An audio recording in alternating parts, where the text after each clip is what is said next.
찾기 가장 어려운 것 중에 하나가 무엇인가 생각해 보면 정말 내가 누구인가라는 것을 참 찾기가 어렵습니다. 우리가 살아가는 인생이 참 여러 가지 일들을 겪지 않습니까?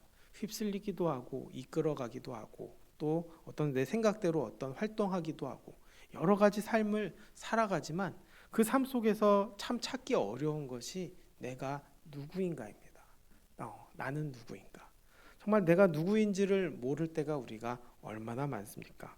뭔가 열심히 살았는데 남은 게 공허함밖에 남지 않으면 내가 왜 이렇게 살았을까라는 생각을 하게 된다는 것이죠. 빨리 찾으면 빨리 찾을수록 좋지만 의외로 이것을 늦게 찾을 때도 있고 또 늦게 고민할 때도 있습니다. 그래서 참 내가 누구인지를 참 고민하다 보면 그것을 찾기 위해서 참 노력하는 사람들도 있지 않습니까? 어떤 사람은 여행을 통해서 또 어떤 사람은 봉사를 통해서 어떠한 행동을 통해서라도 내가 누구인지 또 내가 어떻게 살아야 하는지 앞으로 어떤 삶이 정말 가치 있는 삶인지 늘 고민하고 고민을 하게 됩니다. 그래서 발견합니다. 그런데 그 발견한 것도 정확하지 않을 때가 있습니다. 그 이유가 무엇일까요? 진짜 이유는 창조주의 목적을 모르기 때문입니다. 우리는 누구를 만납니까? 바로 창조주이신 하나님을 만납니다. 창조주이신 하나님을 만났을 때 내 삶의 목적을 발견하게 되는 것이죠. 사실 우리가 출애굽기를 통해서 모세가 하나님을 떨기나무에서 만난 그 모습을 보지 않습니까? 그때 하나님께서 뭐라고 이야기하십니까? 바로 아브라함과 이삭과 야곱의 하나님이라고 말씀하십니다. 그 말씀하신 이유가 뭘까요? 바로 너의 민족의 기초가 되는 그 하나님이다 라고 말씀을 하시는 것이죠. 또 그분은 자신을 이렇게 설명합니다. 나는 스스로 있는 자다. 사실상 나는 나다 라고 설명을 하시는데 그것은 무엇일까요? 우리가 깨달을 수 없는 분이다라는 것이죠. 그러나 그분이 창조주라는 것을 알게 되고 또 그 삶을 그렇게 만나고 깨닫게 되다 보니까 모세가 처음에는 하나님을 잘 믿지 못했어요. 왜 그럴까요? 바로 자신이 그 애굽의 왕에게 가서 하나님의 뜻을 전하고 정말 그 백성을 데려올 자신이 전혀 없었기 때문에 사실상 하나님의 말씀을 따르기를 거절했지만 그 과정 속에서 어떻습니까? 바로 하나님이 역사하시는 것을 보았고 또 그것을 통해서 하나님께서 날 이렇게 부르셨고 인도하셨고 사명을 허락하셨구나라는 것을 깨달은 것이죠. 결국 나를 찾는 가장 중요한 방법은 무엇입니까? 창조주를 아는 것입니다. 그리고 창조주가 나에게 주신 소명을 발견하는 것이죠. 그것을 발견했을 때 결국 하나님의 뜻을 알게 되고 믿음으로 가게 되고 또 흔들림 없이 삶을 달려갈 수 있게 된다는 것이죠. 그 끝은 무엇입니까? 바로 하나님께서 주신 영원한 생명을 얻는 것이죠. 이 삶을 살아가는 것이 결국에는 우리가 찾아야 되는 소명이고 또 우리 역시도 마찬가지라는 것입니다. 이것이 축복이고 또 이것이 은혜라는 것이죠. 오늘 페르시아에서 살고 있는 이스라엘 사람들을 학살하기 위한 하만의 계획이 조서로 드러납니다. 이야기를 들은 이스라엘 사람들의 마음은 어떨까요? 자신들을 다 학살하겠다라고 이야기하는 또 이것이 행정명령으로 드러났을 때 얼마나 참담하고 또 얼마나 두렵고 걱정스러웠을까요? 왜냐하면 나만 죽는 것이 아니라 또 내 주변 사람들도 처참하게 죽임을 당할 텐데 걱정 안 할 사람이 어디 있겠습니까? 거기다 모르드게의 마음은 더 참담했을 것 같습니다. 참 후회도 많이 하지 않았을까 생각합니다. 내가 뭐라고 신앙의 자존심 하나 지켰다가 이거 민족이 다 학살당하는 것은 아닌가 이런 생각이 들었을 것입니다. 하만이 모르드게의 행동 때문에 이러한 결정을 했다라고 한다면 사실상 모르드게는 믿음의 사람도 아니고 애국자도 아니고 오히려 민족의 역적으로 되었을 것입니다. 그렇기 때문에 그가 마음이 편치 않을 수밖에 없는 거죠. 그래서 자신의 옷을 찢고 굵은 베옷을 입고 또 재를 뒤집어 쓰고 대성통곡을 합니다. 이런 모습으로는 당연히 대궐에 들어갈 수도 없죠. 그렇지만 어떻습니까? 그렇기 때문에 더 애통하고 금식하게 되는 것입니다. 그런데 희한한 일은 에스더는 이러한 사실을 정확하게 몰랐다는 것입니다. 모르드게의 소식을 듣고 그에게 옷을 보냅니다. 지금 비상 상태인데 사실상 의복을 입을 수 없음에도 의복을 준 것이죠. 그것은 무엇입니까? 자초지정을 정확하게 몰랐다는 뜻입니다. 그런데 그 자초지정을 듣고 보니 어떻습니까? 문제가 너무나 심각할 수밖에 없다는 것이죠. 그래서 왕에게 찾아가야 한다라는 이 모르드게의 이야기를 들었을 때 참 에스더 입장에서도 만만치 않았습니다. 왜 그럴까요? 자신도 죽을 수 있기 때문입니다. 당시 왕들은 배반이나 살해, 암살로부터 벗어나기 위해서 왕이 부르지 않았는데 들어올 경우에는 그 자리에서 당장 죽일 수 있는 관례가 있었습니다. 그런데 왕이 봐주지 않으면 또 금규를 꺼내서 던지지 않으면 결국 그 자리에서 누가 죽인다고 해도 이상하지 않는 상황이죠. 그렇기 때문에 내가 괜히 불쑥 나갔다가 그냥 나만 죽는 것 아닌가. 또 이 모든 일들을 준비한다 해도 결국 내가 이 행동 하나로 인해서 모든 일이 허사가 되는 것은 아닌가, 이런 생각이 들게 되는 것이죠. 그러다 보니 이 모르드게가 전한 왕에게 다가가라는 그 말에 에스더는 주저할 수밖에 없었던 것입니다. 그래서 모르드게가 이렇게 회답합니다. 너는 왕궁에 있으니 유다인 중에 홀로 목숨을 건지리라 생각하지 마라. 이때 내가 잠잠히 말이 없으면 유다인은 다른 데로 말미암아 노임과 구원을 얻으려니와 너와 내 집은 멸망하리라. 내가 왕후의 자리를 얻는 것이 이때를 위함이 아니냐 하겠느냐라고 이야기를 하는 것이죠. 이 이야기를 들었을 때 에스더의 마음이 달라집니다. 사실상 그 과정 속에서 그저 나만 살아야 된다라는 생각을 하다가 이제는 내 역할이 무엇인지를 감당하게 알게 된 것이죠. 그러면서 내 행동 하나로 인해서 구원을 할 수 있는 것이 아니라 하나님이 역사하시면, 하나님이 이끄시면 결국 하나님께서 인도하시고 도우신다는 것을 깨닫게 되었다는 것이죠.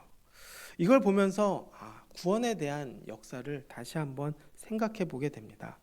구원이 무엇인가? 정말 하나님의 원하시는 구원의 역사는 무엇인가? 다시 한번 돌아보게 되는 것이죠. 이 구원은 무엇입니까? 바로 하나님께서 일방적으로 선택하신 일이라는 것입니다.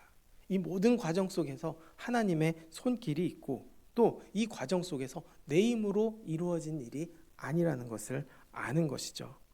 내가 믿어서 이루어지는 것이 아니라 일방적으로 하나님께서 구원하시겠다고 작정하셨다는 것입니다. 이 마음 자체가 바로 하나님의 사랑이라는 것이죠. 그러면 하나님은 어떻게 하십니까? 그분의 뜻을 반드시 이룹니다. 하나님이 택하시면 그 택하신 사람들을 반드시 구원하십니다. 내가 믿어서 구원이 이루어진 것이 아니라는 것이죠. 결국 하나님의 뜻과 또 그분의 인도하심이 있고 또 그 인도하신 누군가의 기도를 통해서 우리가 이 자리에 모여 있듯이 결국 하나님의 뜻으로 이루어진다는 것이죠. 결국 내 믿음만으로 우리가 모인 것도 아니고 또 내 믿음만으로 기도하게 된 것도 아니고 내 능력으로 하나님께 구한 것도 아니라는 것입니다. 결국 하나님의 인도하심이 있다는 것이죠. 이것을 아는 것이 은혜라는 것입니다. 왜 그럴까요? 구원 역시 내 힘으로 된 것이 아니라는 것을 알기 때문입니다. 결국 하나님께서 작정하시면 어떻게든 구원을 받는다는 것입니다. 결국 하나님께서 준비한 일들이 이루어진다는 것을 아는 것이죠. 결국 구원은 무엇입니까? 하나님께서 택하시고 결정하신 것입니다. 그리고 그 구원은 나만 받는 것이 아닙니다. 다른 누군가에게도 구원하시기로 결정하셨다는 것이죠. 그 결정의 과정에 우리를 참여시켰다는 것입니다. 나 역시도 누군가의 기도를 통해서 이 자리에 있는 것이고 또 우리의 기도를 통해서 또 하나님을 만나게 될 하나님의 역사하심과 인도하심이 있다는 것이죠. 결국 에스더가 에스더에게 너가 이렇게 왕비가 된 것도 결국 하나님이 이스라엘을 구원하시기 위해서 세우신 것이 아니겠느냐. 결국 왕께 고하지 않아 너만 살아남는다면 그것이 무슨 의미가 있겠느냐. 또 왕께 고하지 않는다고 해서 하나님의 구원의 역사가 안 이루어지는 것이 아니다. 하나님은 다른 방법을 통해서도 그분의 뜻을 반드시 이룰 것이다 라는 믿음의 말을 하게 될 수 있었던 것입니다. 결국 에스더는 무엇을 깨닫습니까? 이 자리에 자기가 있는 그 자리가 우연이 아니라는 것을 깨닫게 됩니다.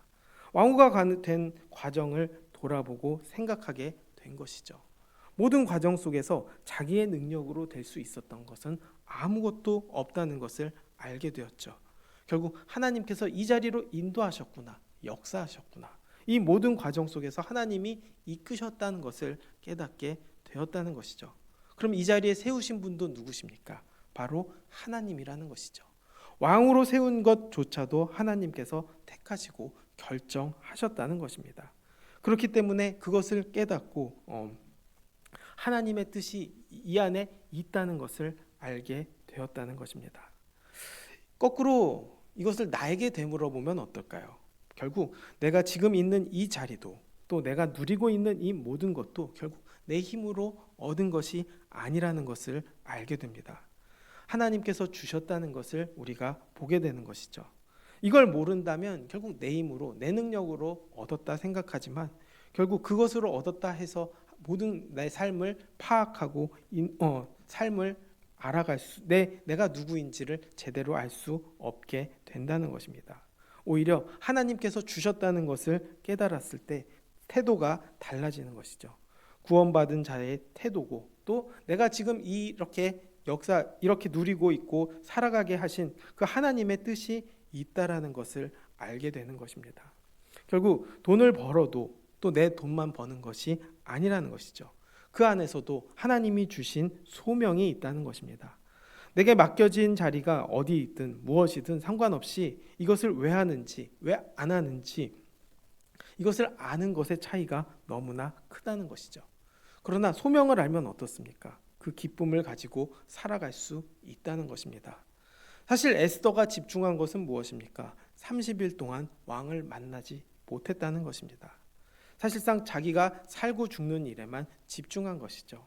그러나 모르드게의 말에 결국 그녀의 생각이 달라집니다. 자신의 존재 이유를 깨닫게 된 것이죠. 왕후가 된 과정을 통해서 삶의 과정 속에서 인도하신 하나님과 그분의 뜻을 발견하게 된 것입니다. 자신의 소명을 발견하게 되니까 처음으로 3일간 절대적인 금식 선언을 하게 됩니다. 물 한 모금 마시지도 않고 목숨 걸겠다고 말하는 것이죠. 그리고 함께 금식할 것을 요청합니다. 모든 유대인들이 사흘간 금식하면서 하나님께 기도하게 된다는 것이죠. 우리는 그 결과를 알고 있지 않습니까? 결국 하나님의 뜻이 이루어지고 그들이 구원받는 것을 보게 됩니다. 이 모든 과정 속에 누구의 역사가 있습니까? 바로 하나님의 역사가 있다는 것입니다. 그리고 그 역사에 참여시키시는 분도 하나님이시고 또 인도하시는 분도 하나님이십니다. 그로 인해서 우리는 더욱더 하나님에 대한 믿음을 갖게 됩니다. 가끔은 이런 생각을 하게 될 때도 있습니다. 하나님은 인간이 아무 노력하지도 않고 전적으로 하나님께서 일하기를 바랄 때도 일하는 것은 아닌가 생각할 때도 있습니다. 그러나 사실 그렇지 않죠. 모든 것을 함께 하시기를 원하신다는 것입니다. 특별한 경우에는 그렇게라도 명령하실 때가 있지만 대부분 하나님께서는 우리에게 믿음의 노력을 기대하신다는 것이죠. 가끔 우리가 노력하지 않아도 또 내가 나서지 않더라도 하나님께서는 반드시 자신의 계획을 틀림없이 성취해 나가십니다.